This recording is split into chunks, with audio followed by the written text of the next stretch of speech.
లోక్సభ ఎన్నికలు 6వ దఫా పోలింగ్ మరికొద్దిసేపట్లో ముగింపుకు రానుంది.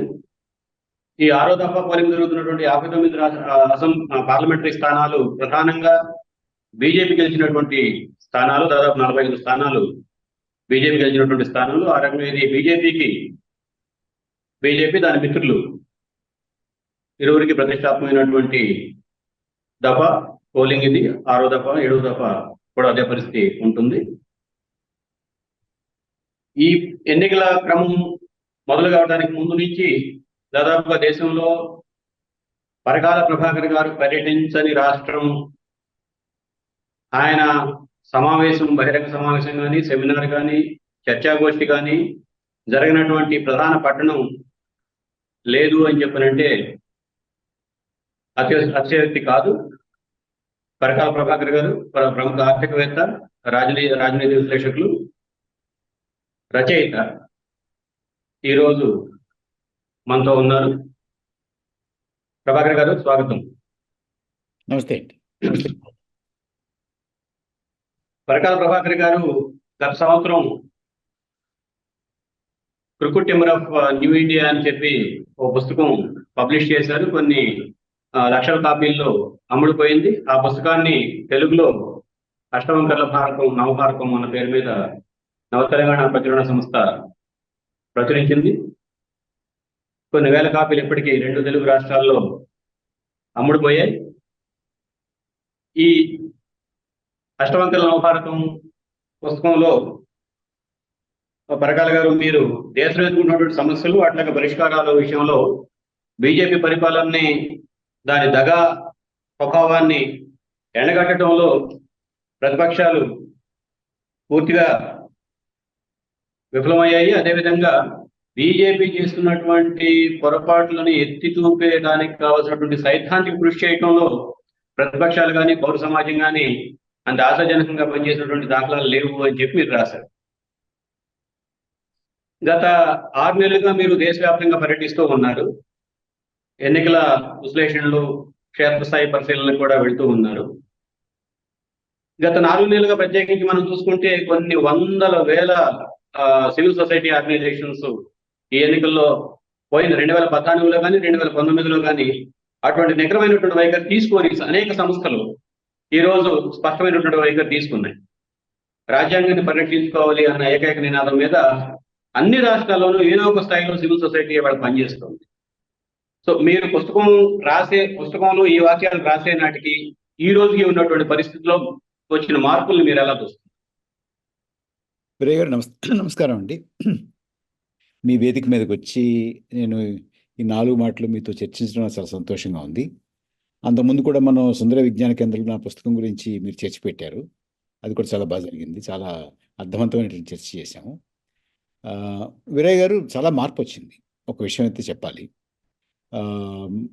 నేను ఆశించినంత మార్పు రాజకీయ పక్షాల్లో రాలేదు, కానీ నేను ఆశించిన దానికన్నా కూడా కొంచెం ఎక్కువగానే సివిల్ సొసైటీ ఆర్గనైజేషన్స్లో వచ్చింది, ప్రజా సంఘాల్లో వచ్చింది. నేను ఈ మధ్యనే బెంగళూరులో ఈ ప్రజా సంఘాలందరూ కలిసి ఏర్పాటు చేసినటువంటి ఒక సమావేశంలో పాల్గొన్నాను. మళ్ళీ 28వ తారీఖు ఢిల్లీలో కూడా ఇంకో సమావేశం ఉంది, దాంట్లో కూడా పాల్గొనబోతున్నాను. నేను మీకు తెలుసు కింద మీరు ఉపోద్ఘాతంలో చెప్పినట్టుగా గత 7-8 మాసాలుగా నేను చాలా విస్తృతంగా తిరుగుతున్నాను. దాదాపుగా అన్ని రాష్ట్రాలు, అంటే కొన్ని చిన్న ఈశాన్య రాష్ట్రాలు తప్ప దాదాపుగా అన్ని రాష్ట్రాల్లోనూ ఎక్కడో చోట ఒక్కొక్క రాష్ట్రంలో 2 సార్లు 3 సార్లు 2 పట్టణాల్లో 3 పట్టణాల్లో సమావేశాలు ఏర్పాటు చేసాం. అయితే సమావేశాలు ఏర్పాటు చేసి చర్చించడం, నేను మాట్లాడడం, మిగతా వాళ్ళు మాట్లాడింది వినడం, ఆ సమావేశానికి వచ్చిన వాళ్ళతో మాట్లాడడం ఒక ఎత్తు అయితే, నేను ఎక్కడికి వెళ్ళినా కూడా 2 విషయాలు చాలా ముఖ్యంగా నా పర్యటనలో ఒక భాగం చేసుకుంటానండి. ఒకటి, నన్ను ఎవరు పిలిచినా, ఎక్కడి నుంచి పిలిచినా కూడా వాళ్ళతో నేను చేసేటువంటి విన్నపం ఏంటంటే, నేను మీ సమావేశానికి వస్తాను, మీతో మాట్లాడతాను, మీ చర్చలో పాల్గొంటాను. అయితే ఇంకొక రోజు 2 రోజులు ఉంటే నాకు అక్కడ ఉన్నటువంటి చుట్టుపక్కల ఉన్నటువంటి కాలేజెస్‌లోనో లేకపోతే విద్యా సంస్థల్లోనో, యూనివర్సిటీ డిపార్ట్మెంట్స్‌లోనో చిన్న చిన్న సమావేశాలు ఏర్పాటు చేయండి. పిల్లలతో కూడా మాట్లాడదలుచుకున్నాను నేను అనేటువంటిది చెప్తానండి. చేశారు చాలా చోట్ల. నేను విశ్వవిద్యాలయాల్లోకి, కళాశాలల్లోకి వెళ్ళాను, మాట్లాడాను. పిల్లలతోటి నేను కలిసి చర్చించాను. అదొక భాగం. ఇంకోటి ఏం చేస్తున్నానంటే, నేను ప్రతి చోట వెళ్ళిన పట్టణాల్లోనూ, ఆ చుట్టుపక్కల ఉన్నటువంటి చిన్న చిన్న గ్రామాల్లోనూ, అక్కడ కూడా వెళ్ళి ఒక క్రాస్ సెక్షన్ ఆఫ్ సొసైటీ అందరూ చదువుకున్న వాళ్ళే కాకుండా, చదువుకున్నటువంటి వాళ్ళు, చిన్న చిన్న వ్యాపారాల్లో ఉన్నటువంటి వాళ్ళు, ఉద్యోగస్తులు, అట్లాగే వ్యవసాయం చేస్తున్నటువంటి వాళ్ళు, వ్యవసాయ కూలీలు, పేదలు, మహిళలు అందరితోటి మాట్లాడుతూ వాళ్ళ మనోగతం కూడా కనుక్కోవడానికి కొంత ప్రయత్నం చేశాను. ఇదంతా చేస్తూ నాకు ఒక విషయం బాగా అర్థమైంది వీరయ్య గారు. ఒకటేమిటంటే చాలా స్పష్టంగా ఈ ప్రభుత్వం మీద, ఈ పరిపాలన మీద చాలా, చాలా గాఢమైనటువంటి వ్యతిరేకత వచ్చింది. ఒకటి. రెండవది, ఈ ప్రభుత్వం ఎట్టి పరిస్థితిలోనూ కొనసాగకూడదు అనేటువంటి మాట చాలా, చాలా గట్టిగా వినపడుతుంది. చెప్పేటువంటి వాళ్ళు కూడా ఇక సెసబిషన్ లేకుండా ఎవరైతే బాగుంటుంది, వాళ్ళైతేనే బాగుంటుందా, ఈయన బెటర్ కదా అనేటువంటి మాట లేకుండా ఎవరు వస్తారు, ఎవరు కాదు, ఏమిటి అనేది దానంతటినీ పక్కన పెట్టి చాలా స్పష్టంగా ఈ ప్రభుత్వం అయితే పోవాలి అనేటువంటి మాట చాలా స్పష్టంగా చెప్తున్నారండి. అనేక అనేక ప్రాంతాలు, మొత్తం అన్ని చోట్ల కూడా, నేను వెళ్ళిన చోట్ల కూడా. అయితే ఈ మొత్తంలో నాకు అనిపించింది ఏంటంటే, ఈ ఈ ఎన్నిక ఒక ఒక నాయకుడికి, మరొక నాయకుడికి మధ్య జరుగుతున్నటువంటి పోరాటంగా కనపడలేదు. ఒక ఒక పార్టీకి, మరొక పార్టీకి మధ్య జరుగుతున్నటువంటి సంఘర్షణగా కనపడలేదు నాకు. ఒక కూటమికి, మరొక కూటమికి జరుగుతున్నటువంటి యుద్ధంగా కూడా కనపడలేదు. నాకెలా కనపడిందంటే ఇదంతా చూసిన తర్వాత, ఇది భారత ప్రజానీకానికి, ఒక నాయకుడికి మధ్య జరుగుతున్నటువంటి సంఘర్షణగా, భారత ప్రజానీకానికి, ఒక పార్టీకి మధ్య జరుగుతున్నటువంటి పోరాటంగా, భారత ప్రజానీకానికి ఒక ఒక ఒక కూటమికి జరుగుతున్నటువంటి యుద్ధంగా కనపడింది నాకు. అప్పుడు అలా చూసిన తర్వాత రాజకీయ పార్టీలని పక్కన పెట్టి, ఇది చూసిన తర్వాత, ఇది అవగాహన చేసుకున్న తర్వాత నాకు అనిపించేటువంటిది ఏంటంటే, భారత ప్రజానీకానికన్నా కూడా ఏ నాయకుడు కూడా బలవంతుడు కాదు. నరేంద్ర మోడీయే కాదు, నరేంద్ర మోడీ కన్నా బాహుబలి అనుకున్నటువంటి వాళ్ళు కూడా భారత ప్రజానీకం ముందు పిపీలికలుగానే కనపడతారు. అలాగే భారత ప్రజానీకం ముందు ఎంత గొప్ప పార్టీ, ఎన్ని వనరులున్న పార్టీ అయినా కూడా భారతీయ జనతా పార్టీ కన్నా కూడా వనరులు ఉన్నటువంటి, బలమైనటువంటి సంఘటన ఉన్నటువంటి పార్టీ కూడా అది కీలుబొమ్మలాగే కనపడుతుంది. భారత ప్రజానీకం ముందు ఎన్ని పార్టీలు ఒక కూటమిగా ఏర్పడినా కూడా అవన్నీ కూడా అటు ఇటు పరిగెడుతున్నటువంటి చీమలాగే కనపడతాయి. అలా అనిపిస్తుంది. అంత పెద్ద యుద్ధం జరుగుతోంది. ఇది ఖచ్చితంగా భారత ప్రజానీకం ఈ ప్రభుత్వం మీద, ఈ ఈ ఈ పాలన మీద ప్రకటించినటువంటి యుద్ధంగా, చాలా నిశ్శబ్దంగా చేస్తున్నటువంటి ఒక పోరాటంగా, ఒక సంఘర్షణగా కనపడింది వీరయ్య గారు. అంటే అప్పటికి, ఇప్పటికి నాకు కనపడినటువంటి తేడా అడిగారు కదా! అది తేడా. యాహ్! మీ పుస్తకంలో 2000 ప్రధానమంత్రి యొక్క ప్రసంగాలన్నిటినీ పరిశీలిస్తూ 2014 ఆయన ప్రధానమంత్రి అయిన తర్వాత ఎర్రకోట నుంచి చేసినటువంటి ప్రసంగం గురించి ఒక స్పెషల్ ప్రస్తావన చేశారు. కులతత్వం గురించి కానీ, మతత్వం గురించి కానీ, ఒక 10 ఏళ్ల పాటు దాని మీద మారటోరియం ప్రకటించేద్దాం. దానివల్ల ఎవరూ లబ్ధి పొందలేదు. మేము ఎవరితో మాకు సంఖ్యాబలం ఉంది కాబట్టి ఆ సంఖ్యాబలం మీద మేము పరిపాలన చేయాలని చెప్పి అనుకోవటం లేదు. ఏకాభిప్రాయ సాధన కోసం ప్రయత్నం చేస్తాము అని చెప్పి ఆయన ఎర్రకోట నుంచి మాట్లాడాడు. ఈ 10 ఏళ్లలో ప్రత్యేకించి ఈ 40 రోజుల్లో ప్రధానమంత్రి గారు చేసినటువంటి ఉపన్యాసాలన్నీ చూస్తే ఆయన దేశానికి చేసినటువంటి వాగ్దానాలు, సరే అనేక వాగ్దానాలు ప్రభుత్వాలు అధికారానికి రాకముందు అనేక వాగ్దానాలు చేస్తాయి. అందులో కొన్ని అమలు చేయడానికి ప్రయత్నం చేస్తాయి, కొన్ని అమలు చేయలేని వాగ్దానాలు అని తెలిసి కూడా చేస్తాయి. అది వేరే విషయం. కానీ ఎన్నిక అయిన తర్వాత ఇవి మీకు మనం చదువుకునేటప్పుడు, నేను చదువుకునేటప్పుడు, మీరు పరిశీలకుడిగా రాజకీయ వ్యాఖ్యాతగా ఉన్నప్పుడు పివి నరసింహారావు గారు ఇటువంటి మార్గదర్శకం ఒకసారి ప్రకటించారు. నూతన ఆర్థిక విధానాలు ప్రారంభించి దేశం పురోగమనంలో వెళ్లాల్సిన సమయం ఇది. ఇటువంటి సమయంలో మీరు ఆందోళనలు, స్ట్రైక్లు, మీ మీ డిమాండ్ కోసం ఆందోళనలు చేసుకుంటూ వెళ్తే మన రాజ్యాంగం, దేశం పురోగతి కుంటుపడుతుంది అని చెప్పి ఆయన ఒకసారి మారటోరియం ప్రకటించినట్టుగా నాకు గుర్తు. తర్వాత ఈయన సామాజిక విచ్ఛిన్నకర కార్యకలాపాల పట్ల మారటోరియం ప్రకటిస్తున్నట్టుగా ప్రధానమంత్రిగా చెప్పారు. కానీ గత 40 రోజుల్లో ఆయన చేసినటువంటి ప్రసంగాలని నేపథ్యంలో ఆ 10 సంవత్సరాలలో చేసినటువంటి ఎర్రకోట నుంచి చేసిన ప్రసంగాల్ని మనం ఎట్లా చూడాలి? వీరయ్య గారు చాలా ముఖ్యమైనటువంటి విషయాన్ని లేవనెత్తారండి మీరు. ఇది చాలా మంది రాజకీయ పరిశీలకులు, రాజకీయాల గురించి రాసేటువంటి వాళ్ళు మిస్ అవుతున్నటువంటి పాయింట్ ఇది. దీని గురించి కొంచెం జాగ్రత్తగా మనం మాట్లాడుకోవాలి. ఈ 40 రోజుల్లో ప్రధానమంత్రి గారు ఏం మాట్లాడుతున్నారు, అంతకుముందు చెప్పిన దానికి వాళ్ళకి ఎట్లాగా ఎంత విరుద్ధంగా ఉంది అనేటువంటిది చాలా పెద్ద ఎత్తున మనకు కనపడుతుంది. కానీ ఇంకొకటి కూడా చిన్న విషయం గమనించాలి మీరు. ఆయన ఈ 40 రోజుల్లోనే ఒకసారో రెండుసార్లు నేను హిందూ ముస్లిం మధ్య విద్వేషాలు కలిగించేటువంటి మాట మాట్లాడితే నేను ప్రజా జీవితంలో ఉండడానికి అయోగ్యుడిని అవుతాను అనే మాట కూడా అన్నాడు. అనర్హుడిని నేను రాజకీయాలు వదిలేస్తాను అని. అసలు ఎలా అంటాడు ఆ మాట? అంటే ఆయన అంటే నిన్న మాట్లాడేదానికి, ఇవాళ మాట్లాడేదానికి, మొన్న మాట్లాడేదానికి, ఇవాళ మాట్లాడేదానికి 10 సంవత్సరాల క్రితం వదిలేసేయండి.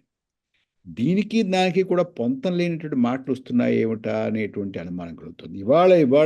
ఇవాళ ఆయన మాట్లాడినటువంటి మాట అయితే అసలు ఏది ఈ ముజరా అన్నాడు ఆయన. కొన్ని రాజకీయ పార్టీలు ఈ ఈ మైనారిటీ వారి దగ్గర ముజరా కూడా చేయొచ్చు అన్నట్టుగా ఏదో మాట్లాడారు. అంటే చాలా అసభ్యమైనటువంటి మాటలు కూడా ఆయన మాట్లాడేస్తున్నాడు. మీ కోళ్ళు ఎత్తుకుపోతారు, మీ గేదెలు ఎత్తుకుపోతారు, మీకు నీళ్ళు రాకుండా మీ పంపులు కట్టేస్తారు అనేటువంటి మాట ప్రధానమంత్రి మాట్లాడుతున్నారంటే నల్లాలు తీసుకెళ్ళిపోతారు, నల్లాలు తీసుకెళ్ళిపోతారు, ఓడదీసి తీసుకెళ్ళిపోతారంటారు అన్నట్టుగా మాట్లాడుతున్నారు. మీ బంగారం పట్టుకెళ్ళిపోతారు, మీ మంగళసూత్రాలు పట్టుకుపోతారు, మీ ఆవులు గేదెలు పట్టుకుపోతారు, ఏదేదో ఆయన మాట్లాడుతున్నారు. ఎందుకు మాట్లాడుతున్నారు నాకు ఏం అర్థం కావట్లేదండి. అయితే వీరయ్య గారు ఒకసారి మనం 2014లోకి వెళితే 2014లో ప్రచారం చేసేటప్పుడు సరే ఎర్రకోట మీద ఆయన చెప్పినటువంటి మాటలు మీరు ఉటంకించారు. అప్పుడు ఆయన ప్రారంభించినటువంటి తీరు ప్రచారంలో కూడా, ఎన్నికల ప్రచారంలో కూడా ఆయన పదే పదే ఏం చెప్పేవాడంటే ఇవాళ ముస్లింలకి హిందువులకి మధ్య కాదు జరుగుతున్నటువంటి సంఘర్షణ, ముస్లింలు హిందువులు ఒక పక్క, వీరిద్దరూ కలిపి నిరుద్యోగం మీద, పేదరికం మీద సంఘర్షణ చేయాలి అనేటువంటి మాట మాట్లాడేవాడు. అది చాలామందికి అబ్బా ఇది చాలా మంచి మాట మాట్లాడుతున్నాడే, నిరుద్యోగం గురించి మాట్లాడుతున్నాడు, సంవత్సరానికి 2 కోట్ల ఉద్యోగాలు కల్పన చేస్తాను, ఉపాధి కల్పన చేస్తానని అన్నాడు, నల్లధనాన్ని తీసుకొచ్చేస్తానని అంటున్నాడు, రైతుల ఆదాయాన్ని రెట్టింపు చేస్తానని అంటున్నాడు, రకరకాలైనటువంటి కార్యక్రమాల గురించి మాట్లాడుతున్నారు, ధరలు తగ్గించేస్తానన్నారు, ఇన్ని మాటలు మాట్లాడుతున్నారు కదా అని చెప్పి ఒక్కసారిగా దేశం అంతా కూడా ఆయన వైపు చూసిందండి, ఆశతో చూసింది.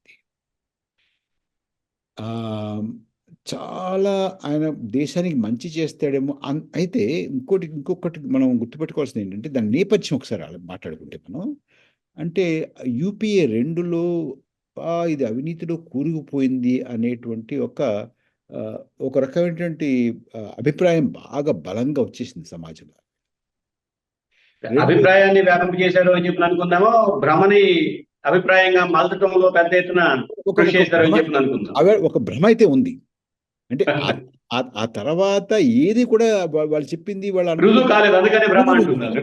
2G స్కామ్ కావచ్చు, మరో CWG కావచ్చు, ఇంకోటి కావచ్చు, ఏది కాలేదు. కానీ ఆవేళ ఉన్నటువంటి అభిప్రాయం ఎలా కలిగిందంటే అబ్బో ఇది బాగా అవినీతిలో కూరుకుపోయిందేమో అనేటువంటి పెద్ద భ్రమ అభిప్రాయం వచ్చేసి, అప్పుడు ఇండియా అగేన్స్ట్ కరప్షన్ అని చెప్పి వీళ్ళందరూ పెద్దగా దాని మీద ఉద్యమం చేయడం, అక్కడ రామ్లీల మైదానంలో పెద్దగా దాని గురించి ఆందోళన చేయడం, వాళ్ళంతా కూర్చోవడం, పెద్ద వాళ్ళంతా కూర్చోవడం, దీంతో అండ్ ఈయన ఇంత అవినీతిలో కూరుకుపోయింది, అవినీతికి వ్యతిరేకంగా వీళ్ళు మాట్లాడుతున్నారు, అవినీతికి అవినీతి వ్యతిరేకంగా నల్లధనాన్ని తీసుకొచ్చేటువంటిది ఇంత పెద్ద పెద్ద దానికి మేము గుజరాత్ ఇంత బాగా చేసాం, అంత బాగా చేసాం, గుజరాత్ వెలిగిపోతుంది, గుజరాత్ మోడలు, వైబ్రెంట్ గుజరాత్ అంటూ పెద్ద ఎత్తున ప్రచారం ఆర్భాటం జరిగింది. ఈయన ఆయన మన్మోహన్ సింగ్ గారేమో పెద్దగా ఎక్కువ మాట్లాడేటువంటి మనిషి కాదు. ఈయనేమో బాగా ఆర్భాటంగా మాట్లాడడం, అబ్బో ఈయన పెద్ద నాయకుడిలాగా ఆయన్ని బాగా మార్కెట్ చేశారు. అప్పుడు చాలా మంది మధ్యతరగతి వాళ్ళు, చదువుకున్న వాళ్ళు, ప్రొఫెషన్స్లో ఉన్నటువంటి వాళ్ళు, లాయర్లు, డాక్టర్లు, వీళ్ళందరూ కూడా, పట్టణాల్లో ఉన్నటువంటి వారు, వీరందరూ కూడా అబ్బో ఇక్కడ ఏదో మనకి మంచి జరుగుతుంది, దేశానికి మంచి జరుగుతుంది అనేటువంటి ఉద్దేశంతో అటువైపు ఆకర్షితులయ్యారు. కొంత న్యూ జనరేషన్ ఆఫ్ ఇంటలెక్చువల్స్ కూడా. న్యూ జనరేషన్ ఆఫ్ ఇంటలెక్చువల్స్ ఈ 91 నుంచి ఈ చరిత్ర చదువుకోవడం, లేకపోతే రాజకీయాలు చదువుకోవడం, ఈ సాంఘిక శాస్త్రం చదువుకోవడం, ఇవంతా మానేసి ప్రతి వాళ్ళు కూడా ఏదైనా సరే మన టెక్నాలజీ తోటి, కంప్యూటర్ తోటి, ఒక చిన్న ల్యాప్టాప్ పెట్టుకుంటే మనం ఏదైనా సాధించేయచ్చు అనేటువంటి ఒక ఈ టెక్నో ఆప్టిమిజం ఉంది చూడండి, దాంతో ఉన్నటువంటి వాళ్ళంతా కూడా ఇటువే బాగా ఆకర్షితులయ్యారు. ఇదొకటి. అయితే వాళ్ళు ఎంత ఓటుని అదనంగా భారతీయ జనతా పార్టీకి తీసుకొచ్చారు అని నేను కొంచెం మొట్టమొదటి నుంచి ఉన్నటువంటి డేటాని కొంచెం కాస్త చూశాను, తరచు చూశాను.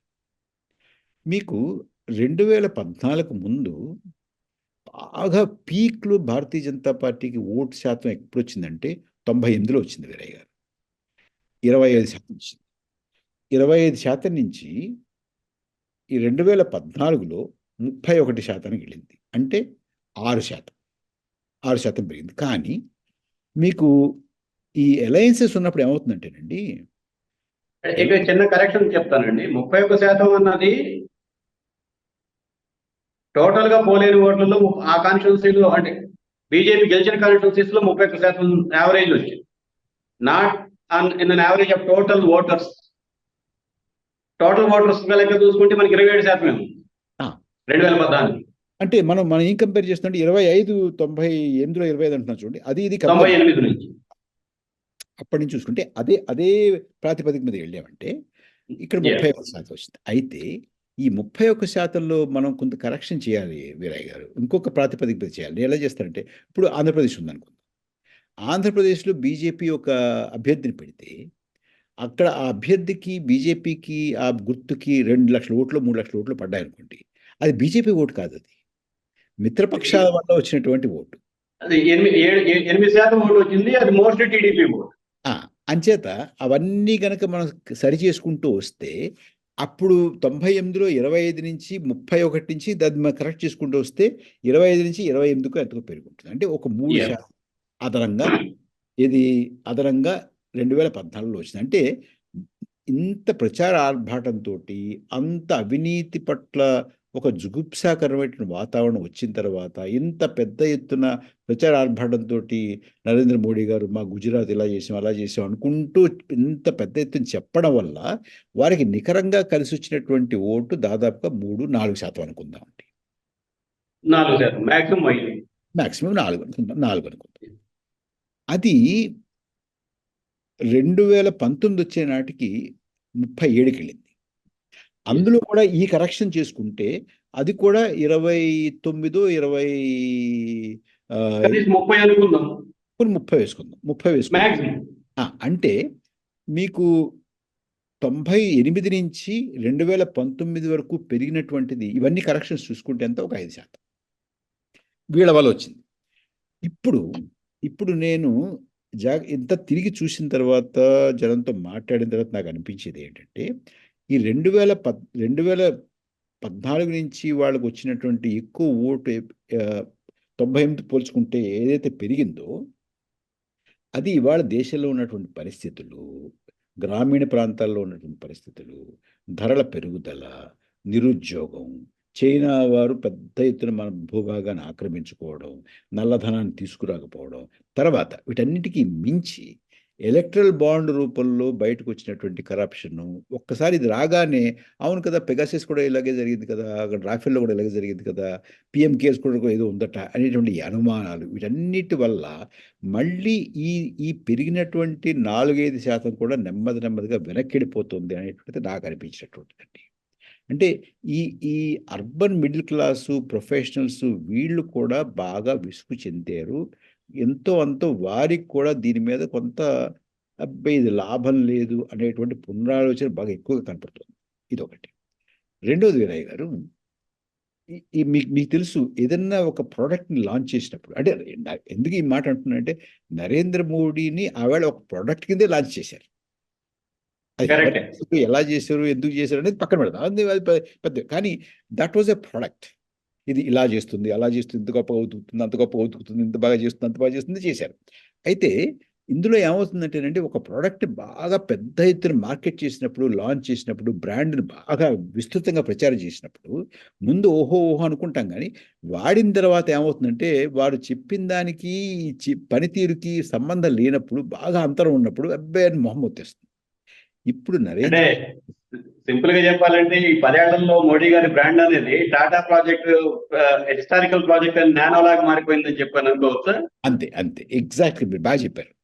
బాగా చెప్పారు. అంటే ఆ బ్రాండ్ ఎంత పడిపోయిందనంటే ఇవాళ.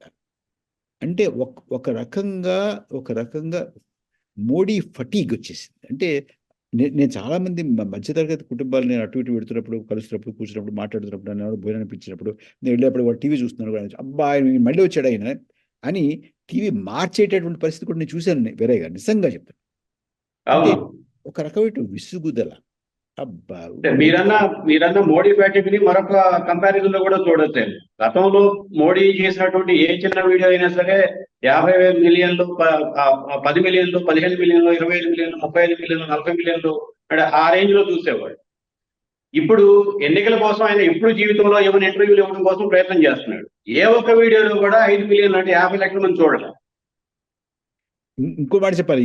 మీరు మంచి విషయం ఎత్తారు మీరు. మొదటి 4-5 రోజుల్లో ఈ వీడియోలన్నీ కూడా 20,000 దాటలేదండి. 20,000 అవును. 20,000 దాటకపోతే 20,000 దాటట్లేదు అని చాలామంది మనలాంటి వాళ్ళు అంటే, అప్పుడు వాళ్ళకి ఈ ఈ ఉన్నాయి కదా! వాళ్ళ ఏమంటారు దాన్ని, ఈ ట్రోలింగ్ ఆర్మీస్ ఉన్నాయి కదా! వాళ్ళతోటి అవునవును. వాళ్ళతోటి దాన్ని బూస్టప్ చేయించారు. ఆ అంచేత బూస్టింగ్ ఏజెన్సీస్ ఉన్నాయి. అంచేత కమర్షియల్ బూస్టింగ్ జరిగింది. అంచేత మీకు ఆ మిలియన్ కనపడుతున్నాయి వాళ్ళు. అదర్‌వైజ్ లేపోతే ఇవన్నీ కూడా 20,000, 30,000లోనే ఉండేవండి. అంటే అవును. అంత విసుగెత్తిపోయింది వాడు. ఒకటి మోడీ ఫటీగ్. రెండోది ఈ ఎలక్ట్రల్ బాండ్ స్కీమ్ అనేటువంటిది చాలామంది మిత్రులు అడుగుతుంటారు. ఏమయ్య ఎలక్ట్రల్ బాండ్ అది ఎవరికి అర్థమవుతుంది? సామాన్య ప్రజలకు అర్థమవుతుందా? అని అడుగుతుంటారు. వీరయ్య గారు 2G స్కామ్ ఎవరికి అర్థమవుతుందండి? సామాన్యులకు అర్థం కాదు. కానీ అవును. అక్కడ ఏమవుతుందంటే అందులో ఉన్నటువంటి లోతేమిటి, న్యూయాన్సెస్ ఏమిటి, దాని డీటెయిల్స్ ఏమిటి అర్థం కాకపోయినా, తెలియకపోయినా ఈ వీళ్ళు ఎక్కడో డబ్బులు తిన్నారు. డబ్బు చేతులు మారింది అనేటటువంటి మెసేజ్ మాత్రం చాలా కింద వరకు వెళ్ళిపోయిందండి. నేను చూశాను. మాట్లాడాను. అరే! ఏ లోగ్ భీ ఖాళీయా ఆ తర్వాత దీనికి బలం ఇచ్చేలాగా భారతీయ జనతా పార్టీ వాళ్ళే మాట్లాడుతున్నారు. వాళ్ళెవ్వరూ కూడా మేము ఇందులో ఏమీ తీసుకోలేదన్నట్టు మాట్లాడట్లా. మరి వాళ్ళు తీసుకున్నారు కదా! అవును. మరి వాళ్ళు కూడా తీసుకున్నారు కదా! వీళ్ళకి కూడా తీసుకున్నారు కదా! వీళ్ళు కూడా తీసుకున్నారు కదా! అంటున్నారు తప్ప మేము తీసుకోలేదు అనే మాట లేదు. అంటే అవును. ఇన్నాళ్ళు ఉన్నటువంటి ఆ మోరల్ హై గ్రౌండ్ నుండి అమ్మా! పార్టీ విత్ డిఫరెన్స్ అనేది. ఆ పార్టీ విత్ ఎ డిఫరెన్స్ అని చాలామంది వీళ్ళు అంత చాకచక్యంగా చేయడం లేదు, చెప్పినవి ఏమి కావట్లేదు అని అంటే ఏమైనానండి అవినీతి అయితే లేదండి అనేవాళ్ళు. మీకు గుర్తుందో లేదో. అవును. ఇప్పుడు ఆ మాట పోయింది. ఇప్పుడు ఆ మాట పోయింది కంప్లీట్‌గా. ఎవ్వరు కూడా వీళ్ళు అవినీతి పరులు కాదు అంచేత వీళ్ళని క్షమిద్దాంలే, ఏదో చేయలేకపోతున్నారు, అంత అంత అనుభవం లేదు కాబట్టి అనే మాట రావట్లా అప్పుడు. అనుభవం లేదు, వీడు చేయడం లేదు, చెప్పేదొకటి, చేసేదొకటి, చెప్తుందొకటి, చెప్పింది ఏది కూడా వాళ్ళు చేయలేకపోతున్నారు. మేము మాడుతున్నాము, మాకు ఆదాయాలు పడిపోతున్నాయి, ఉద్యోగాలు లేవు, మా వ్యవసాయాలు దెబ్బతిన్నాయి, మా చిన్న పరిశ్రమలు దెబ్బతిన్నాయి, మా చిన్న వ్యాపారాలు దెబ్బతిన్నాయి. ఇది పెద్దవాళ్ళ ప్రభుత్వం తప్ప మనకి సంబంధించినటువంటి ప్రభుత్వం కాదు. ఏదైనా అడిగితే ముస్లింల గురించి, మరో దాని గురించి చెప్తారు కానీ ఇవాళ వాళ్ళు ఏం చేసావు, మాకేం చేశారో చెప్పేటువంటి పరిస్థితి లేదు అనేటువంటి మాట బాగా ప్రబలంగా వినిపిస్తోంది. అంటే ఓ పరాయీకరణ లాంటి భావం వచ్చేసింది జనానికి. వచ్చేసిందండి. ప్రభుత్వం నుంచి ప్రజలన్న పరాయీకరణ చెంది ఉండాలా, ప్రజల నుంచి ప్రభుత్వం పరాయీకరణ చెంది ఉండాలి. ఆ! వ వ వ దీనికి బాధ్యత మొత్తం కూడా ప్రధానమంత్రి, ఆయన మనస్తత్వం, ఆయన పనితీరు, ఆయన మాట్లాడేటువంటిది, ఆయన ప్రాధాన్యాలు. దీనికే చెప్పాలి. ప్రజలు ఏం చేస్తారండి? ప్రజలు మీరు చేస్తారంటే అబ్బా! చేస్తాడేమో అనుకుంటారు. అనుకున్నారు. మీకు 2 సార్లు ఇచ్చారు. ఇంకొకటి అవును. ఇప్పుడు మీకు అంత ఇబ్బందులు పడినా కూడా, కోవిడ్‌లో ఇబ్బందులు పడినా, డిమానిటైజేషన్‌లో ఇబ్బంది పడినా, నోట్ల రద్దు వల్ల ఎంత ఇబ్బంది పడినా, జనాలు చనిపోయినా, రైతుల్ని బాధినా, రైతుల్ని చంపినా, అన్నిటిని కూడా క్షమించారండి. ఇది చాలా ఎక్స్ట్రార్డినరీ వీరయ్య గారు. ఏ ప్రభుత్వానికి, ఏ నాయకుడికి ఇంతగా ఒక నాయకుడిని, ప్రభుత్వాన్ని చరిత్రలో ఎప్పుడు ఎవరు సహించలేదు. అంత సహనంతోటి ఏమైనా చేస్తాడేమో, మంచివాడిలా ఉన్నాడు, మాట్లాడుతున్నాడు, కుటుంబం లేదట, పిల్లలు లేరట, అవినీతి చేయడట, ఇవన్నీ అనుకున్నారు. కల్పించుకుని కూడా కొంత ప్రాపగాండా కూడా ఉందనుకోండి. ఇవన్నీ అనుకున్నారు. ఇవాళ ఇప్పుడు మీరు ఎవరినైనా బాగా ఎప్పుడు కోపడతారంటే, మీరు ఆ వ్యక్తి నుంచో లేకపోతే ఆ సంస్థ నుంచో బాగా ఆశించి భంగపడితే, అబ్బో! అంత మంచిదనుకున్నాము, అంత బాగా చేస్తుందనుకున్నాము, అది కాలేదనుకుంటే మీకు కోపం వస్తుంది. వాళ్ళ నుంచి పెద్ద మీరు ఎక్స్‌పెక్ట్ చేయకపోతే అబ్బే! వాళ్ళ వల్ల ఏమీ కాదు, ముందు నుంచి అనుకున్నాను వాళ్ళ వల్ల ఏమీ కాదని. పెద్దగా మీరు నిరాశపడరు. నిరాశపడి ఒక కోపం నిరాశపడ్డ intensity of dissatisfaction will be less. కానీ ఇక్కడ మీరు బాగా ఆశ చూపించారు. బాగా ఆశ పెట్టారు. ఏవేవో కలలు చూపించారు. ఏవేవో చెప్పారు. ఎంత చెప్పిన తర్వాత ఏమీ చేయకపోగా ఇప్పుడు మీకు ఇందులో ఆశ్చర్యం ఏంటంటేనండి, మీరు ప్రధానమంత్రి గారు ఏం మాట్లాడుతున్నారో ముందు మీరు ఎత్తుకోవడం దాంతో ఎత్తుకున్నారు. ఇప్పుడు నా ఆశ్చర్యం ఏంటంటేనండి, 10 సంవత్సరాలు పరిపాలన చేసిన తర్వాత ఒక అధికార పక్షం గాని, ఆ అధికార పక్షం నాయకుడిగా దేశాన్ని పరిపాలించినటువంటి వారు గాని, మన ముందుకొచ్చి మూడవ దఫా నన్ను ఎన్నుకోండి, మా పార్టీని ఎన్నుకోండి, నాకు అవకాశం ఇవ్వండి అని మన దగ్గరికి ఓటర్ దగ్గరికి వచ్చినప్పుడు, చూడండి మీకు నేను ఈ వాగ్దానాలు ఇచ్చాను. ఇందులో ఇంత చేశాను. పూర్తిగా చేయలేకపోయాను. ఈ కారణాల వల్ల చేయలేకపోయాను. 2,00,00,000 ఉద్యోగాలన్నాను. 1,60,00,000 ఇవ్వగలిగాను. లేకపోతే 1,00,00,000 ఇవ్వగలిగాను. లేదా 50,00,000 ఇవ్వగలిగాను. ఇన్నే ఇవ్వగలిగాను. దీనికి ఇది అంటే మన పార్లమెంటరీ లాంగ్వేజ్ లో మాట్లాడుకొని పెర్ఫార్మెన్స్ బడ్జెట్ లా ఏదో చేయాలి కదా! ఏదో చెప్పాలి కదండీ! ఏమీ చెప్పకుండా అసలు ఏం చెప్పారో, వాళ్ళు ఏమన్నారో, ఏమి వాగ్దానాలు ఇచ్చారో వాటి గురించి పూర్తిగా వదిలేసి, దేశం ఎలా ఉందో వదిలేసి, నిరుద్యోగం గురించి మాట్లాడకుండా, ధరల పెరుగుదల గురించి మాట్లాడకుండా, విదేశీ చైనీయులు మన దేశంలో చొరబడి ఆక్రమించుకున్నారు దాని గురించి మాట్లాడకుండా, ఎవ్వరి గురించి మాట్లాడకుండా, ఏమీ మాట్లాడకుండా, ఏ సమస్య గురించి మాట్లాడకుండా, హిందువులు, ముస్లింలు వాళ్ళు మీద పట్టుకుపోతారు, వీళ్ళు బాధ పట్టుకుపోతారు. ఇదే గొడవ చేస్తానంటే అంటే అసలు అసలు వారికి సమాచారం అందుతుందో లేదో నాకు తెలియదు గానీ వీరయ్య గారు. అంటే ఇక్కడ సమాచారం అన్నప్పుడు మీ పుస్తకాన్ని నేను కోట్ చేయాలి. కాదు. అంటే ఇప్పుడు ఇవాళ జరుగుతున్న సమాచారం తెలుస్తుందో లేదో నాకు తెలీదు గానీ నవ్వుతున్నారండి జనం. నిజంగా నవ్వుతున్నారు. వీరయ్య గారు నిజంగా నవ్వుతున్నారు. ఏం మాట్లాడుతున్నాడు ఈయన? మీరు ఇందాక అన్నారు చూడండి. దీనికి దానికి పొంతనే ఉండట్లేదు. ఏం మాట్లాడుతాడో తెలియట్లేదు. అవును. ఆ రకమైనటువంటి స్థితిలో ఉన్నారు వాళ్ళు. ఆయన ఒక ఇప్పుడు ఎనిగ్మా అంటాం కదా, ఎనిగ్మాటిక్ కండిషన్ లో మార్మిక స్థితిలోకి వెళ్ళిపోయిన తర్వాత క్షేత్రస్థాయిలో ఏం జరుగుతోంది, ఆర్థిక రంగానికి సంబంధించి కానీ, కరోనా మృతులకు సంబంధించి కానీ, కరోనా నివారణ నియంత్రణ సంసిద్ధతకు సంబంధించి కానీ, క్షేత్రస్థాయిలో ఉండాల్సినటువంటి విషయాలు, పరిస్థితులు, వాతావరణం, సౌకర్యాలు ఉన్నాయా లేవా అన్న ప్రాథమిక సమాచారం కూడా ప్రభుత్వం దగ్గర లేదు. అటువంటిది నిరుద్యోగం సంబంధించినటువంటి సమాచారం ఏ మేరకు ఉంటుంది అని మనం ఎక్స్పెక్ట్ చేయగలుగుతాం. కాబట్టి మీరు అన్నదానికి ఆ క్షేత్రస్థాయి సమాచారాన్ని సేకరించుకొని దాన్ని స్వీకరించి సమస్యని అర్థం చేసుకోవాలి అన్న తలంపు ఒకటి ఉండాలి. ఆ సమస్య ఉంది అని అంగీకరించాలి. అప్పుడు కదా మనం పరిష్కారం కోసం ప్రయత్నం చేస్తాము అన్నది మీ పుస్తకంలో ఉన్నటువంటి సారాంశం. సో ఆ మూడు లేనప్పుడు ఇటువంటి అంటే మనం తెలుగులో అంతకంటే తేలిగ్గా చెప్పుకోవడానికి లేదు, గాలి మాటలు తప్ప ఏమొస్తాయి. ఒక మేక్ బిలీవ్ వరల్డ్ లో ఉన్నారు. ఒక కల్పిత ప్రపంచంలో ఉన్నారు. కాల్పనిక ప్రపంచంలో ఉన్నారు. మీరు అన్నారు ఓటింగ్ గురించి ప్రస్తావించారు. బీజేపీకి వచ్చినటువంటి maximum peak voting, peak performance. ఇప్పుడు మన ఎన్నికల విశ్లేషకులందరూ కూడా ఒక పార్షియల్ ట్రూత్ ని, పాక్షిక సత్యాన్ని మాత్రమే ప్రపంచం ముందు, దేశం ముందు పెడుతున్నారు అని చెప్పి నేను అంటాను. ఎందుకంటే కాంగ్రెస్ వాళ్ళ వాళ్ళ ఒక కెపాసిటీ, వాళ్ళ వాదన ఏంటి, వాళ్ళ underline basis of the argument ఏమిటి? బీజేపీ ఎంత ఆర్గనైజ్డ్ గా ఉంది, ఎన్ని మంచి పనులు చేసింది, ప్రభుత్వాన్ని జనం నమ్మారు కాబట్టి ఈ మన భారత పార్లమెంటరీ ఎన్నికల రంగంలో చరిత్రలో ఎవరికి రానంతగా 37%, 33% బీజేపీకి ఓట్లు పోలయ్యాయి, ఈజ్ క్లోజ్ టు 50% మెజారిటీ అని చెప్పి ప్రచారం చేస్తారు. కానీ వాస్తవం అది కాదు కదా. 1952లో కాంగ్రెస్ కి 44% వచ్చింది. Of the total electorate, not of the total polled. పోలైన ఓట్లలో 40% రావడం కాదు. దేశంలో ఓటేసినటువంటి వాళ్ళందరిలోనూ 44% కాంగ్రెస్ కు వేశారు. అట్లాగే 57లోకి వచ్చేటప్పుడు 47% వేశారు. 67లో 40% వేశారు. 70లో మళ్ళీ 43% వేశారు. సుమారు 44%, 43.68% వేశారు. 80లో 42.69% వేశారు. మళ్ళీ 84లో అగైన్ 48%. అంత పెద్ద ఇది కదా 48% 1984లో. ఓకే, అది ఎమోషనల్ ఓటు కావచ్చు, ఏ కారణం, ఏ ఓటు అయినా కావచ్చు, but it is a vote. ఆ రకంగా చూసుకున్నప్పుడు మరి బీజేపీకి పీక్ పెర్ఫార్మెన్స్ వచ్చి మనం ఎట్లా అనగలుగుతాం? There is a history before us. వాళ్ళ పీక్ పెర్ఫార్మెన్స్ అంతే. బీజేపీకి ఒక రాజకీయ పార్టీకి పార్లమెంట్ ఎన్నికలు నిలబడ్డప్పుడు మీరు నిలబడ్డారు, నేను నిలబడ్డాను, మరొకరు నిలబడ్డారు. మన ముగ్గురులో ఎవరెవరికి ఎంత వచ్చిందో చూసి కదా మనం చెప్తాం. అంతే. నా ఒక్కడికి ఎంత వచ్చిందని అంటే what about your previous best performance? ఈ వాస్తవాలు దేశం ముందుకి రావడానికి విశ్లేషకులు కానీ, పరిశీలకులు కానీ ప్రయత్నం చేసి ఉండాల్సింది కదా ఈ కాలంలో.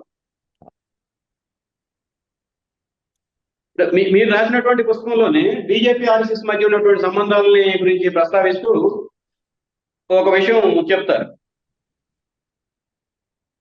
మొండి పట్టుదలతోటి ఏళ్ల తరబడి ఓపికగా కొనసాగించిన ప్రచారం చేసినటువంటి సాంస్కృతిక సందేశం, హడావుడి లేకుండా నికరంగా క్షేత్రస్థాయికి సన్నిహితంగా ఉండే ప్రచారం, ఇటువంటి ఆర్ఎస్ఎస్ క్షేత్రస్థాయి పరిశీలన, పని విధానం కారణంగా బీజేపీకి ఆ ఉన్నటువంటి ఇందాక మీకు చెప్పినటువంటి 27% ఓటింగ్, 29% ఓటింగ్ అయినా, 37% ఓటింగ్ అయినా వచ్చింది.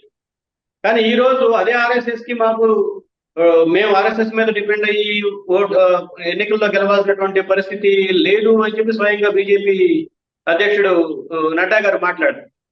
మీకు గుర్తుంటే వాజ్పేయి గారి హయాంలో కూడా మధ్యప్రదేశ్ నుంచి ఆర్ఎస్ఎస్ చీఫ్ ఉన్నారు.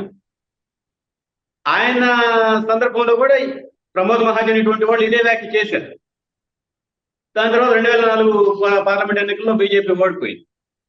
సో అటువంటి సిమిలారిటీ మీరు ఏమైనా చూస్తున్నారు? ఇప్పుడు ఇది కొంచెం క్లిష్టమైనటువంటి ప్రశ్న అండి. ఇది ఒక పక్కేమో నాకు వస్తున్నటువంటి సమాచారం నేను మాట్లాడుతుంటే నాకు తెలుస్తున్నటువంటిది. మన ఈ మధ్య నేను ఛత్తీస్గఢ్ కూడా వెళ్ళొచ్చాను.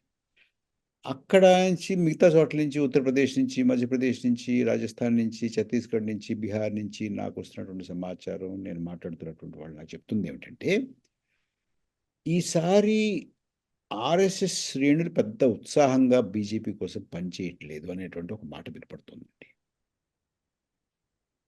ఎందుచేత అంటే వారు పెద్దగా సంతృప్తిగా లేరండి. ఈ ఈ మరీ ఒంటెత్తు పోకడగా ఉంది. పెద్దగా ఎవరిని పట్టించుకోవడం లేదు. కనీస గౌరవాలు కూడా లేవు. ఏవేవో రకరకాలు చెప్తున్నారు. కానీ నా అనుమానం ఏంటంటే వీరయ్య గారు, వచ్చే సంవత్సరం వాళ్ళ శతవార్షికోత్సవం ఆర్ఎస్ఎస్ సత్యజయంతి. వారి శతవార్షికోత్సవం అప్పుడు వారికి అనుకూలమైనటువంటి ప్రభుత్వం ఉండాలి అని కోరుకుంటాను.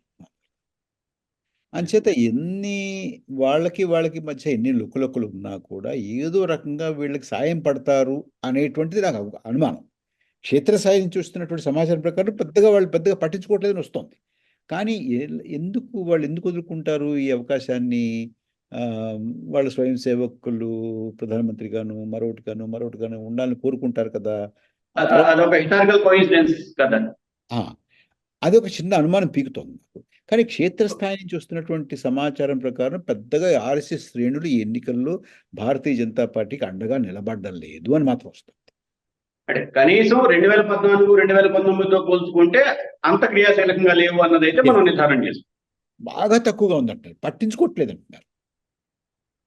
అట్లా మీ మీ మీ ఉపసంహారంలో ఇవాళ ఉన్నటువంటి అంటే మోడీ వాజ్పేయి గారి విజయాన్ని మీరు విశ్లేషించారు, పరాజయాన్ని విశ్లేషించారు.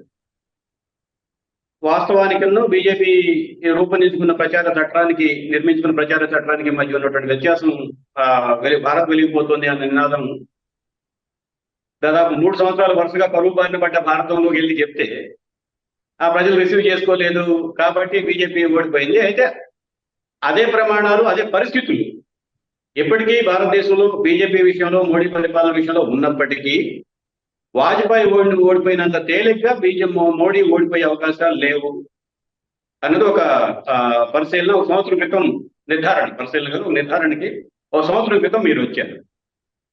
ఆ సంవత్సరం క్రితం part B of the question మీ సమాధానం తర్వాత చెప్తాను. సో ఈ సంవత్సర కాలంలో మీ పరిశీలన అంతా చూసిన తర్వాత ఈ ఎన్నికల క్రమాన్ని, మోడీ గారి డొల్లు ఉపన్యాసాలని, బోడా ఉపన్యాసాలని, లేదంటే అసలు ఏం చెప్తున్నాడో కూడా ఒళ్ళు మరిచి మాట్లాడుతున్నటువంటి సందర్భాలని పరిశీలించిన తర్వాత ఇప్పటికే అదే అభిప్రాయాన్ని కట్టుబడి ఉన్నారా, లేదు బీజేపీ ఓడిపోయే దిశగా ప్రయాణిస్తోంది అని చెప్పి ఏమైనా మీ అంచనాలని, నిర్ధారణని మార్చుకోవడానికి అవకాశం ఉందా? నేను గత 3-4 నెలల క్రితం నుంచి కూడా చాలా స్పష్టంగా నాకు ఒక ఒక ఒక ఒక దృశ్యం చాలా స్పష్టంగా కనబడుతుందండి. అదేమిటంటే 3 నెలల క్రితం, 4 నెలల క్రితం అయితే నాకు భారతీయ జనతా పార్టీకి ఈసారి 220 నుంచి 230 దాటి రావు అనేది. వాళ్ళ మిత్రపక్షాలకు ఇంకొక 30-40 వస్తాయేమో, అంతకన్నా పెద్దగా రావు అనేది ఒక 3 నెలల క్రితం నాకు ఉన్నటువంటి అభిప్రాయం, కలిగినటువంటి అభిప్రాయం. బాగా పర్యటించేసాను. ఈ మధ్య ఈ 3 నెలల తర్వాత ఇవాళ నా అభిప్రాయం ఏంటంటే భారతీయ జనతా పార్టీకి 200 నుంచి 220 దాటవు అని. అంతకుముందు 220 నుంచి 230 అనుకున్నాను. ఇంకా తగ్గింది. ఎందుకంటే ఈ మాట నేను ఎలక్ట్రల్ బాండ్స్ తర్వాత చెప్పినటువంటి మాట, తర్వాత తిరిగిన తర్వాత చెప్పినటువంటి దాని ప్రభావం చాలా మంది పసిగట్టలేకపోతున్నారు. చాలా ప్రభావం ఉందండి దాని. ఎలక్ట్రల్ బాండ్స్ విషయంలో ఉన్నటువంటి ప్రభావం చాలా మంది పసిగట్టట్లేదు. ఇది ఎవరికి తెలుస్తుంది, ఇది ఎవరికి అర్థమవుతుంది అన్నట్టుగా ఏదో అనుకుంటున్నారు. తర్వాత ఇంకో మాట ఏమంటున్నారంటే ఏ రాజకీయ పార్టీ మాట్లాడట్లేదు కదండి దీని గురించి అంటున్నారు. ఇది ఇందాక చెప్పినట్టుగా ఇది రాజకీయ పార్టీలు చెప్పితేనే అర్థమవుతుంది జనానికి. విషయం కాదు, ఎక్కించుకునే విషయం కాదు. అది వెళ్ళిపోయిందండి, బాగా లోతుగా వెళ్ళిపోయింది. చాలా చాలా చాలా ఇదిగా అది చాలా ప్రభావం చూపిస్తుంది ఈ 2. అయితే దీనివల్ల ఆ 4-5% ఏదైతే 2014 నుంచి 19 వరకు ఏదైతే అదనంగా చేకూరిందో 98తో పోల్చి చూస్తే అందులో పెద్ద ఎత్తున దాని ఇప్పుడు వరద తీస్తుంది చూడండి, తీసినట్టుగా వెనక్కి వెళ్ళిపోతుంది. అది ఒక్కొక్కళ్ళు వదిలేస్తున్నారు దాన్ని. అబ్బాయి లాభం లేదనేటువంటి మాటకు వచ్చేసారు. అంచేత చుట్టూ ఉన్న రేకులు రాలుతున్నాయి. కమలం సువాసన ఏముందో లేదో కానీ బురద మాత్రం వాసన వస్తుంది. అంతకుముందు కమలం సువాసన ఉంది, బురద కనపడలేదు చాలా మందికి. ఇవాళ బురద. ఇదొకటి. నేను పుస్తకం రాసినప్పుడు ఇవన్నీ లేవు కాబట్టి అప్పుడు నేను ఎవరు వీరిని వ్యతిరేకించేటువంటి పార్టీ ఏమిటి, కూటమి ఏమిటి, ప్రతిపక్షాలు ఏమైనా ఐక్యంగా ఉన్నాయా, ఒకళ్ళ మీద ఒకళ్ళు మాట్లాడకుండా సరిపోతుందా, ఇది చూసినప్పుడు ఈ శక్తిని ఎదుర్కోవడానికి సంఘటితం కావట్లేదు ఎవరు అనేటువంటి అనుమానం ఉండేది. అందుకే వీళ్ళు నాక్ నీడ్ అపోజిషన్ అని చెప్పాను నేను. అంటే వీళ్ళు పోయినటువంటి అపోజిషన్ లా ఉంది, వీళ్ళు పరిగెత్తే రకంగా లేరు, అసలు నిలకడగా నిలబడతారన్నట్టుగా కూడా కనపడలేదు. కానీ ఇవాళ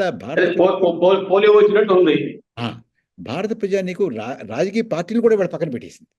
ఆ, అండ్ ఇంకొకటి ఈ మధ్య కాలంలో జరిగినటువంటి ఇంకొక పరిణామం కూడా మనం చూసుకుంటే, అంటే నేను పుస్తకం రాసిన తర్వాత వచ్చినటువంటి పరిణామం చూసుకుంటే, కర్ణాటకలో జరిగినటువంటి ఎన్నికలు ఉన్నాయి ఇక్కడ చూడండి. కర్ణాటకలో జరిగినటువంటి ఎన్నికల్లో భారతీయ జనతా పార్టీ ఓడింది. కాంగ్రెస్ పార్టీ అక్కడ ప్రభుత్వాన్ని ఏర్పాటు చేసింది. అయితే నేను ఆవేళ అప్పుడు ఓటింగ్ సరళి జరిగినటువంటి ఇది బాగా దగ్గరగా పరిశీలించిన తర్వాత నేను వచ్చినటువంటి నిర్ధారణ ఏమిటంటే, ఇది ఇది కాంగ్రెస్ పార్టీ భారతీయ జనతా పార్టీని ఓడించలేదు. గెలుపు కాంగ్రెస్ పార్టీది, ఓటమి భారతీయ జనతా పార్టీది కాదు. భారతీయ జనతా పార్టీని కర్ణాటక ప్రజానీకం ఓడించింది. ప్రజలు ఓడించారు. దానివల్ల కాంగ్రెస్ పార్టీ లబ్ధి పొందింది అంతే. ఇదే ఇంచుమించుగా పెద్ద స్కేల్లో, జాతీయ స్కేల్లో అదే జరగబోతోంది. రేపొద్దున్న అది కాంగ్రెస్ పార్టీయా, కమ్యూనిస్ట్ పార్టీయా, తృణమూల కాంగ్రెసా, లేకపోతే డిఎంకేనా, మరొకళ్ళ ఆప, వీళ్ళందరూ వారు లబ్ధిదారులు అయినా కూడా విజయం మాత్రం విజయం పొందేది, పోరాటం చేస్తున్నది ప్రజానీకం. అదే మొక్కలు మొత్తం దేశం మొత్తం మీద తీసుకొచ్చేలా కనపడింది. ఇంకొకటి అప్పటికి నేను రాసినప్పటికీ ఇవాళకి 3 నెలలకి ఇవాళకి నేను అంచనా మార్చడానికి కారణం ఏంటంటే, ఒకటి పెద్ద ఎత్తున అవినీతి బయటికి రావడం. ఇది ఎలక్ట్రల్ బాండ్స్ స్కీమ్ దేశంలోనే కాదు ప్రపంచంలోని అతిపెద్ద స్కామ్ అండి. అంటే చాలామంది అంటారు ఏమున్నాయండి 6,000 కోట్లు 7,000 కోట్లు అంటున్నారు కదా. అంటే ఒక్కొక్క బాండ్ వెనకాల ఒక్కొక్క స్కామ్ ఉంది. Multiple scam.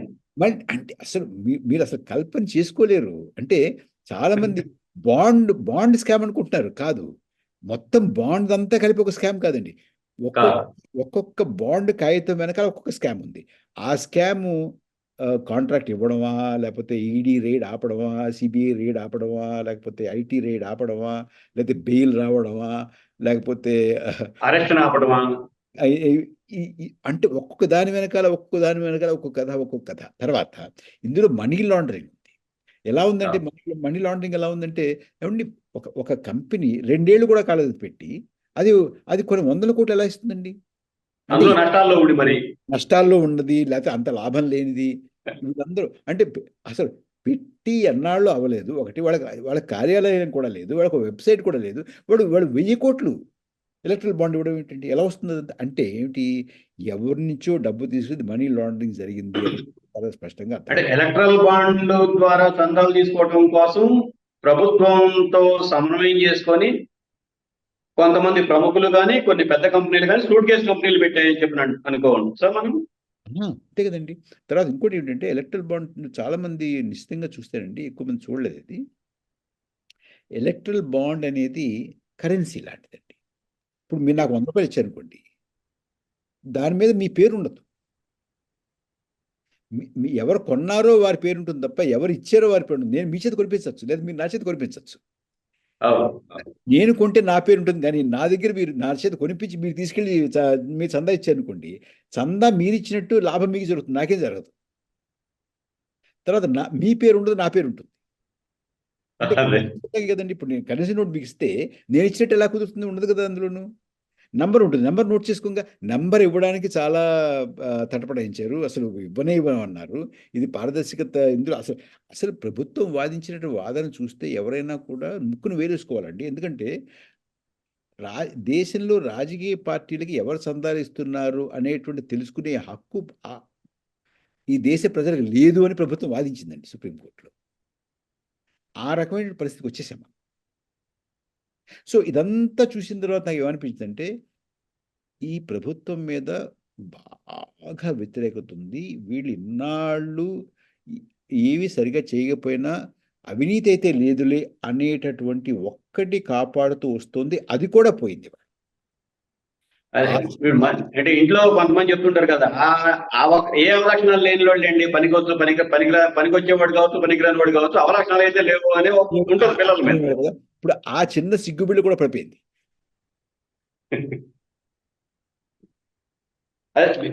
మీరన్న అంచనాలో దాదాపు ఒక వారం రోజుల క్రితం మీరు ఇచ్చినటువంటి వారం క్రితం ఇచ్చినటువంటి ఇంటర్వ్యూలో మీరు 240, 235 దగ్గర ఉన్నారు.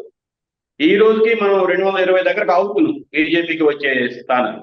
200 నుంచి 220 అండి. అది ఇంకా 200 నుంచి 220 రేంజ్. అది ఇంకా తగ్గిన ఇక్కడ మనం బీజేపీకి వచ్చే సీట్ల గురించి ఒక అపోహ ఉంది. ఆ అపోహం తొలగించడం కోసం ఈ ప్రశ్న వేస్తున్నాం. అంటే బీజేపీ ఒక monolith party. It has well oiled structure, electoral machinery. Of course electoral మిషనరీలో ఆయిల్ వేయడం కోసం ఎన్నికల బాండ్ ద్వారా వచ్చినటువంటి సొమ్ము ఇదంతా ఉంది. టీ20 టీమ్స్ మనం చూస్తున్నాం. ఏ ప్లేయర్ కి యావరేజ్ స్ట్రైక్ రేట్ ఎంత ఉందో ఆడిని కొనుక్కుంటారు టీ20 టీమ్స్. అట్లాగే ఏ కాన్స్టిట్యున్సీస్ లో ఏ అభ్యర్థి గెలిచే అవకాశం ఉందో అతన్ని బీజేపీలో తెచ్చుకుంటున్నారు. ఇటువంటి ప్రయత్నాలు ఇవన్నీ చేసిన తర్వాత కూడా 2019లో జరిగినటువంటి ఎన్నికల్లో బీజేపీ 303 స్థానాలు సంపాదించింది. ఆ 303 స్థానాల్లో సమీప ప్రత్యర్థి విజయం సాధించిన అభ్యర్థికి సమీప ప్రత్యర్థికి మధ్య 15% ఓట్ల తేడా ఉన్నటువంటి స్థానాలు సుమారు 180 ఉన్నాయి. అంటే ఈ 180 స్థానాలు అవి ఇందాక మీరు అన్నట్టు ఆ రోజుల్లో అంటే మిత్రపక్షాల ఓటింగ్ పూల్ చేయడం వల్ల, ట్రాన్స్ఫర్ చేయడం వల్ల వచ్చింది కూడా అయ్యుండు. ఆ బెనిఫిట్ ఆఫ్ డౌట్ ఇద్దాం. 180 స్థానాలు బీజేపీ బలంగా ఉన్నాయి ఇప్పటికీ. మిగతా 120 స్థానాల్లో margin of error between the victorious candidate and the second victorious candidate, సమీప ప్రత్యర్థి మధ్య ఉన్నటువంటి వ్యత్యాసం 5 నుంచి 10% మధ్యనే ఉంది. సో అటువంటి ఒక 123 స్థానాలు. ఈ 123 స్థానాల్లో కూడా highest seats are concentrated in UP, Bihar and Maharashtra. So ఈ ట్రయాంగులేషన్ కనుక మనం చేసుకుంటే there is a possibility of BJP touching marginally on and about 200 అనేది కూడా మనకు ఒక లెక్క కనిపిస్తుంది. ఈ నేపథ్యంలోనే నాకు ఒక ప్రశ్న. ఎన్నికల సంఘం మీరు వ్యవస్థల పతనం గురించి సపరేట్ సెక్షన్ లో రాశారు. బహుశా అప్పటికి ఎన్నికల సంఘం ఈ స్థాయిలో పతనమైనటువంటి పరిస్థితి ఎదురు కాలేదు కాబట్టి లవాసా గురించి వాళ్ళ గురించి ఒకటి రెండు సందర్భాలు ప్రస్తావించి వదిలిపెట్టారు. కానీ సుప్రీంకోర్టులో ఎన్నికల సంఘం చేసినటువంటి ప్రకటన ఎవరు ఏ బూత్ లో ఎంతమందికి ఓటు వేశారో తెలుసుకోవాల్సినటువంటి హక్కు భారత ప్రజానీకానికి లేదు అని చెప్తున్నటువంటి నేపథ్యాన్ని చూసినప్పుడు ఒక్కొక్క కాన్స్టిట్యున్సీలో ఆ పెరిగినటువంటి మార్జిన్ ని మనం చూస్తే మొదటి దశకి రెండో దశకి మధ్య జరిగినటువంటి పోలింగ్ లో దాదాపు 150 పైగా స్థానాల్లో 6% తేడా వస్తుంది. ప్రభుత్వం ఎన్నికల సంఘం మొదటి దఫాలు ప్రకటించిన పోలింగ్ కి ఫైనల్ అమెండెడ్ పోలింగ్ పర్సంటేజ్ కి మధ్య 6% తేడా వస్తుంది. అంటే ఎంత లేదనుకున్నా 1,00,000 ఓట్ల తేడా. సో దీన్ని మనం ఎట్లా అర్థం చేసుకోవాలి? హౌ దిస్ ఏమంటాం, ఈ మారినటువంటి ఓట్ల పర్సంటేజ్ ఫలితాలను ఏ విధంగా ప్రభావితం చేసే అవకాశం ఉందంటారు? వీరయ్య గారు, ఇందాకటి వరకు మనం మాట్లాడుకున్నది క్షేత్రస్థాయిలో పరిస్థితి ఏమిటి? క్షేత్రస్థాయిలో పరిస్థితి అయితే ఏ రకమైనటువంటి మ్యానిపులేషన్ కానీ, ఈ రకమైనటువంటి ఓట్లు పెంచడం, తగ్గించడం, ఎలక్షన్ సంఘం వీళ్ళు అవకతవకలు చేయడం ఇవన్నీ లేకుండా ఉంటే నేను చెప్పినటువంటి 200 నుంచి 220 కూడా ఆశ్చర్యపోతుంది. అయితే ఇక్కడ రాజకీయ పార్టీలు, ప్రజా సంఘాలు బాగా జాగ్రత్తగా ఉండాల్సినటువంటి విషయం ఏంటంటే, మీరు చెప్పినటువంటి ఈ 120 స్థానాల్లో ఇప్పుడు మామూలుగా ఇంతవరకు ఉన్నటువంటి సమాచారం ప్రకారం అంటే 5వ విడత వరకు, ఇవాళ జరుగుతున్న 6వ విడత చేసి 5వ విడత వరకు దేశం మొత్తం మీద వాళ్ళు ప్రకటించిన దానికి అంతకుముందు ఉన్నటువంటి సమాచారానికి మధ్యలో వాళ్ళు ఇవాళ ఇందాక కాసేపటి క్రితం మొత్తం గ్రాస్ ఓటింగ్ కూడా ప్రకటించారండి. మీరు చూసారో లేదు? అంటే అయితే ఇవన్నీ చూసుకుంటే అప్పుడు టైమ్స్ ఆఫ్ ఇండియా కథనం ప్రకారం దాదాపుగా 1 కోటి పైగా ఓట్లు వాళ్ళు ఎక్కువగా చూపిస్తున్నారని ఉంది. అయితే ఈ 1,00,00,000 పైగా ఓట్లు మొత్తం అన్ని నియోజకవర్గాలకి సమానంగా పంచితే ఒక్కొక్క నియోజకవర్గంలో 26,000 30,000 ఎంతో వస్తున్నాయని అన్నారు. అయితే అలాంటి అవకతవకలు చేసేటువంటి వాళ్ళు మొత్తం మీద చేయరండి. ఇప్పుడు మీరు అన్నట్టుగా 120 స్థానాల్లో చేశారనుకోండి, ఆ స్ట్రైక్ రేట్ పొలిటీషియన్స్ కదా వీళ్ళంతా. ఇవంతా చాలా జాగ్రత్తగా అబ్బో ఇప్పుడు ఇప్పుడు అండి ఇప్పుడు రాత్రి పడుకునే ముందు మీ ఇల్లు తాళం వేసుకుంటారు, తలుపేసుకుంటారు లోపల.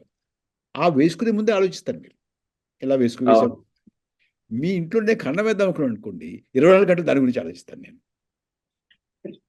అంచేత కాపాడుకోవాలి అనుకున్నవాడు దాని గురించి తక్కువ ఆలోచిస్తాడు. అంటే సరిగ్గా తాళం వేసే ముందు ఆలోచిస్తాడు. కన్నం వేయాలి అనుకున్నవాడు నిరంతరం దాని గురించి ఆలోచిస్తాడు. కాబట్టి వాడికి ఎక్స్పర్టీస్ ఉంటుంది. అంటే ఆ ఎక్స్పర్టీస్ ఈ ఈ ఈ ఈ 120 నియోజకవర్గాల మీద దాన్ని కేంద్రీకృతం చేశారనుకోండి, ఎక్స్పర్టీస్ గొప్ప కొల్లేరైపోతుంది. అంచేత ఈ తర్వాత ఈ ఈ ఎన్నికల్లో వీరయ్య గారు నేను బాగా భయపడేది ఏమిటంటే, నేను రాశాను కూడా మధ్య దీని గురించి. దొంగల గురించి అంటే ప్రస్తావన వచ్చింది, గుర్తొచ్చింది. పొద్దున్నే దివాకర్ బాబు గారి గప్చిప్ నాటిక చదివి వచ్చారు. ప్రొఫెషనల్ దొంగకి ఇన్స్టిట్యూషనలైజ్డ్ దొంగలకి మధ్య ఉన్నటువంటి వ్యత్యాసం. ప్రమాదం ఎక్కడుందంటే వీరయ్య గారు, నేను దీని గురించి ఈ మధ్య కూడా రాశాను. ఇప్పుడు వీళ్ళు ఎట్టి పరిస్థితుల్లోనూ అధికారం వదలడానికి సిద్ధంగా లేరు. ఏదో ఒకటి చేసి, అంచేత 1వ తారీఖు పోలింగ్ పూర్తయిన తర్వాత, 4వ తారీఖు కౌంటింగ్ పూర్తయిన తర్వాత 18వ లోక్సభ ఎన్నికల పర్వం పూర్తి కాదు. ఆ తర్వాత ఏవైనా కావచ్చు. ఈ మధ్య వస్తున్నటువంటి వార్తలు మీ దగ్గర కూడా వచ్చే ఉంటాయి. మొత్తం పార్లమెంటు భవనంలో సెక్యూరిటీని మార్చేశారు. ఆ పార్లమెంటు చుట్టుపక్కల ఉన్నటువంటి కర్తవ్య పత్తు, ఇదివరకు రాజ్పత్ అనేవాళ్ళు, జనపత్ అనేవాళ్ళు, ఇటువంటి వాటికి అక్కడ ఎవరిని ప్రవేశించకుండా నిర్బంధం చేశారు. రెస్ట్రిక్ట్ చేశారు బాగా. ఇవన్నీ చేస్తున్నారంటే అసలు ఏం జరుగుతోంది వాళ్ళకి? ఏమండి, మీకు నాకు తెలిసినటువంటి విషయం, వాళ్ళ నిఘా సంస్థల ద్వారా ఎంతో అంత వాళ్ళకి ఉప్పు అందకుండా ఉండదంటే నేను నమ్మనండి. వారు మాట్లాడే తీరులోను, వాళ్ళ మొహాల్లోనూ తెలిసిపోతుంది. మొత్తంగా ఎక్కడో కలవరపడుతున్నారు వాళ్ళు. అయితే వాళ్ళు అధికారుల నుంచి దిగగానే వాళ్ళకి చాలా పెద్ద నష్టం జరుగుతుంది. ఎందుకంటే వాళ్ళ అవకతవకలు మామూలుగా లేవండి.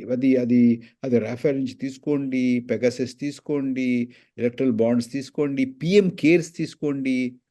తర్వాత ఈ మధ్య ఒక లెక్క కట్టారండి, మీ వరకు వచ్చిందో లేదో.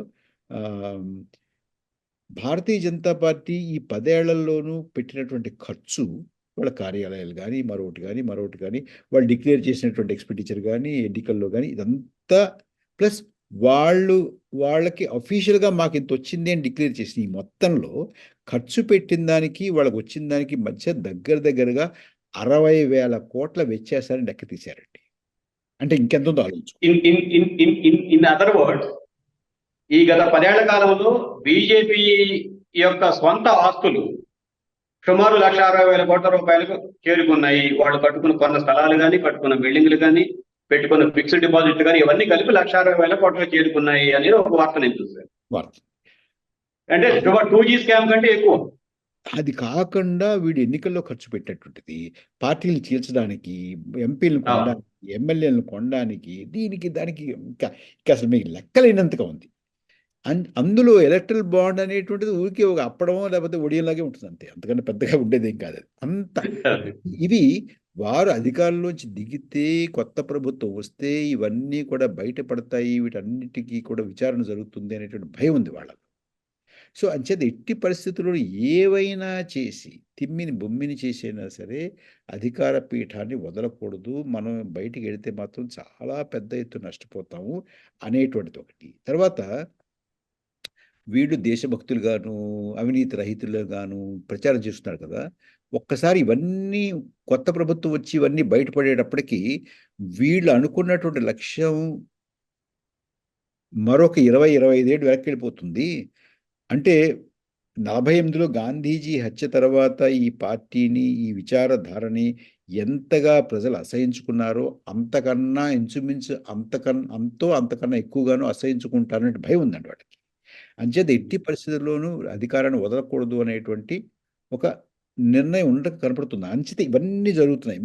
ఇది ఎన్నికలు వదులుకోకుండా ఉండటానికి కావాల్సినటువంటి సామధాన దండోపాయాలన్నింటినీ ప్రయోగించాలి అన్న కాడికి అయితే చేరుకున్నట్టుగా కనిపిస్తుంది. ఎన్నికల కమిషన్ పూర్తిగా ఎన్నికల కమిషన్ని వాళ్ళ ఒక ప్రభుత్వ శాఖ కింద మార్చేశారు కదండి.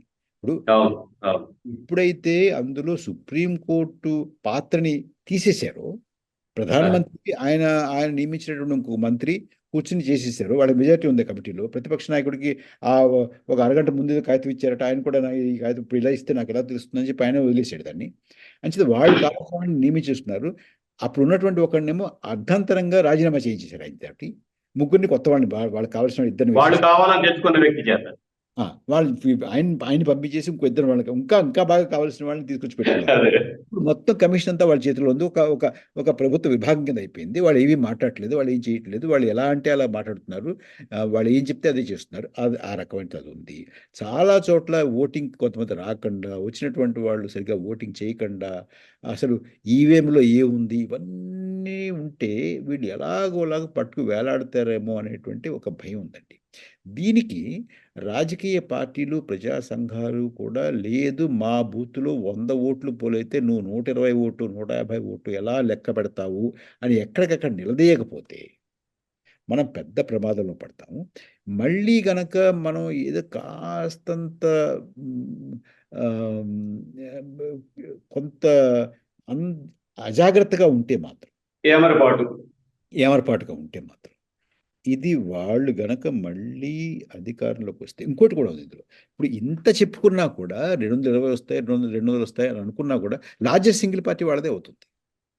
అవును, ఇంచుమించుగా దాదాపుగా అక్కడ మరీ అనుకున్న అంచనాల కన్నా బాగా మించిపోయి అపోజిషన్ వచ్చేస్తే వేరే విషయం. కానీ లార్జెస్ట్ సింగిల్ పార్టీ వాళ్ళది అయినప్పుడు వాళ్ళ చేతుల్లో ఉన్నటువంటి వారు నియమించినటువంటి వారు నామినేట్ చేసినటువంటి అధ్యక్షురాలు రాష్ట్రపతి రమ్మని ఎక్కువగా వారికి సమయం ఇచ్చారనుకోండి, 30 రోజులు 40 రోజులు టైం ఇచ్చారనుకోండి, ఇక మీరు అన్నట్టుగా ఇందాక మీరు చెప్పారు చూడండి, వాళ్ళని కొనేసి వీళ్ళని కొనేసి మార్కెట్లో కొనేసి ఐపీఎల్ లాగా ఆక్షన్ చేసేస్తే ఏమవుతుందో తెలియదు.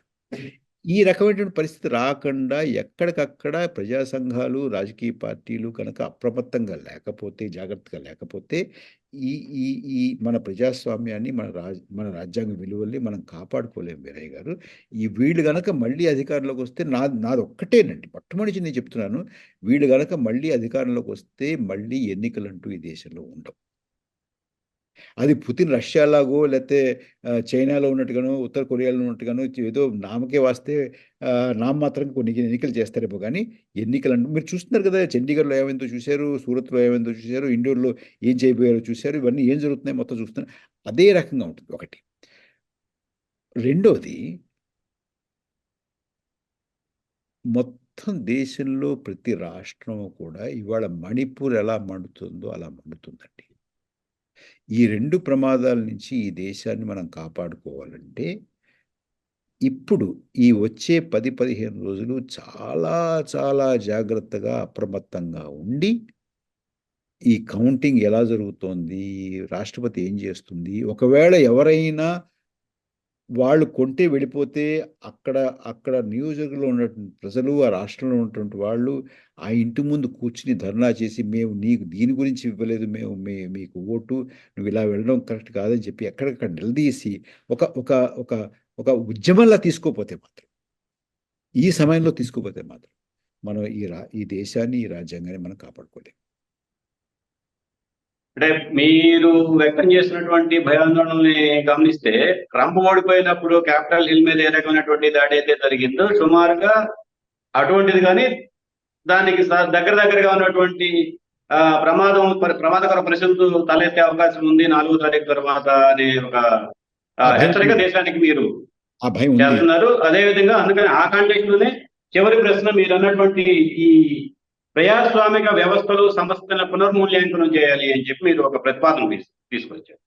బహుశా ఈ 4వ తారీఖు పరిణామాల తర్వాత ఆ పునర్మూల్యాంకనం యొక్క దిశ, దశ, స్కీమాటిక్ అండర్స్టాండింగ్, ఆ విధి విధానాలు మరింత రూపొందించి జనం దగ్గర తీసుకెళ్లాల్సినటువంటి అవసరం ఎవరు గెలిచినా సరే, అవునండి. ప్రతిపక్షాలు గెలిచినా బీజేపీ గెలిచినా ఈ అవసరం అయితే ఉంది అన్నటువంటి ఈ ముగింపు వాక్యాలతో ఈ చర్చని ముగిద్దాం. మరొకసారి మీకు ధన్యవాదాలు. వీక్షకులు ప్రేక్షకులందరికీ ఈ పుస్తకాన్ని తప్పనిసరిగా కొని చదవండి. ఇప్పటికే దాదాపుగా గుంటూరులో మన మిత్రులు ప్రత్యేకంగా సమావేశం పెట్టి 200 పుస్తకాల దాకా ఆ సమావేశంలోనే అమ్మారు.